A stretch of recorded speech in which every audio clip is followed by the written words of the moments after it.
Assalomu alaykum. Maydalangan qovoq urug'i va qalampir munchoq, gvazdika deydi.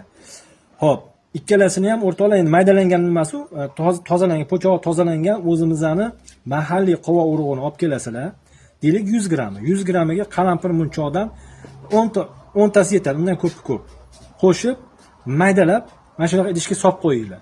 Har kuni kechqurun yotarga gijja masalasida kimda muammo bo'lsa, ayniqsa yosh bolalarga kichkina qoshiqda bir qoshiqni shunday ichirasizlar, yotadi. Ovqatlanib bo'lgan, yotishga ozgina qolgan, tayyorlab yotqizinglar.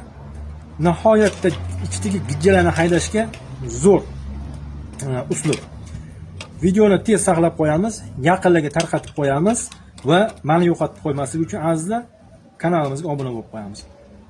Manzarani ko'ryapsizlar, bexini, Xudo xolasa bexini xususiyatlari, o'ziga yarasha xos tomonlari haqida ham yaqinda zo'r kontentlar qilishni boshlayman. Salomat bo'lasizlar.